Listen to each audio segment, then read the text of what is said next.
Kundi la madaktari bingwa bobezi wa magonjwa mbalimbali nchini wapatao 52 wakiongozwa na mwenyekiti wa kamati ya utalii tiba nchini ambaye pia ni mkurugenzi mtendaji wa taasisi ya moyo ya Jakaya Kikwete JKCI Dr. Peter Kisenge wameondoka nchini leo kuelekea nchini Komoro katika visiwa vya Anjouan kwa lengo la kutoa huduma za afya. Madaktari hao ni kutoka Hospitali ya Taifa Muhimbili, taasisi ya moyo ya Jakaya Kikwete JKCI, taasisi ya saratani Ocean Road, taasisi ya tiba ya mifupa Muhimbili Moi, hospitali ya Benjamin Mkapa, bohari ya dawa MSD, wakiambatana na afisa wa mambo ya nje, Wizara ya Mambo ya Nje na Ushirikiano wa Kimataifa. Kambi hii ya matibabu inasimamiwa na Wizara ya Afya chini ya mratibu wa huduma za utalii tiba Dr. Asha Mahita ambaye ameambatana nao. Akizungumza wakati wa kuondoka nchini, Dr. Mahita amesema lengo la utalii wa kimatibabu ni kuendeleza na kutoa huduma za matibabu ya kibingwa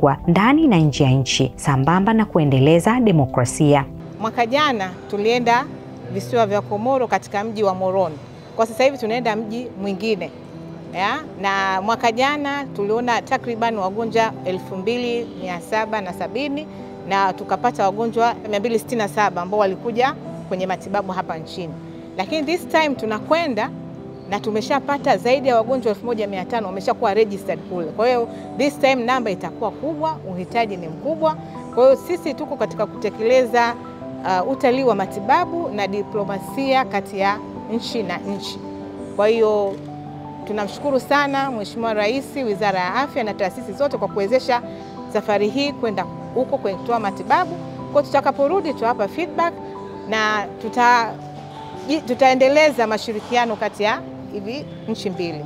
Kwa upande wake, mwenyekiti wa utalii wa matibabu nchini Tanzania na mkurugenzi wa JKCI Dr. Peter Kisenge ambaye pia ni kiongozi wa kambi hiyo amesema uwepo wa kambi hiyo ni njia ya kuonesha kuwa tiba mkoba ya Daktari Samia Suluhu inaendelea kuvuka mipaka. Tunakwenda Komoro kwa sababu hii tunaita tiba mkoba ya Dr. Samia Suluhu ambayo imekuwa inafanyika hapa nchini. Imezunguka mikoa yote hapa nchini kwa kuwafuata wananchi pale walipo, na sasa tunaona inavuka mipaka. Tayari tiba mkoba Dr. Samia Suluhu Hassan imevuka mipaka katika nchi za Komoro, imevuka mipaka katika nchi za Malawi, imevuka mipaka katika nchi za Kongo na ilishavuka mipaka kwenda katika nchi ya Burundi. Nia ya kuvuka mipaka hii ni kuwaeleza nchi nyingine uwekezaji mkubwa uliofanywa na serikali yetu. Kama mnavyofahamu, serikali imewekeza kwa vifaa tiba, lakini vile vile imewekeza katika rasilimali watu.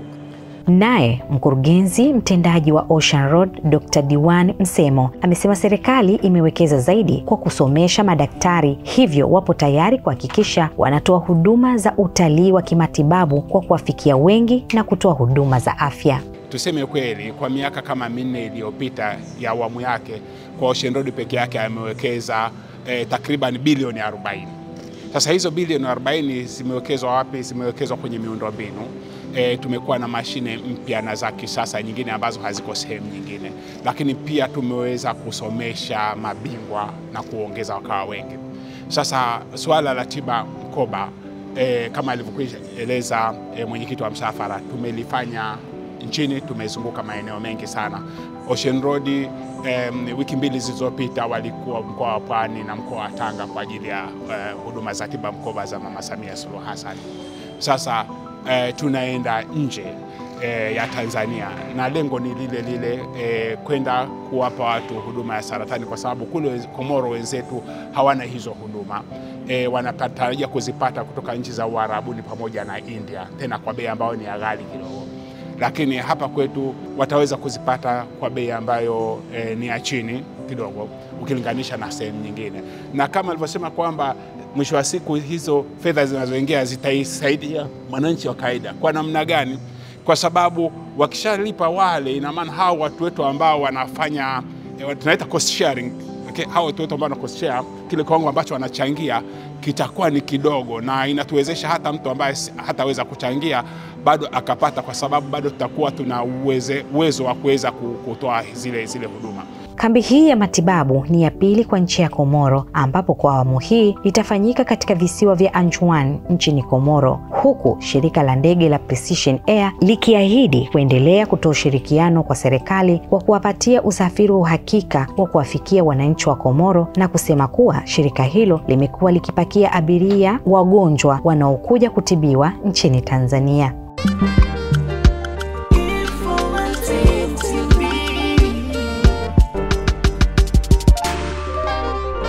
Informative TV. We believe in knowledge.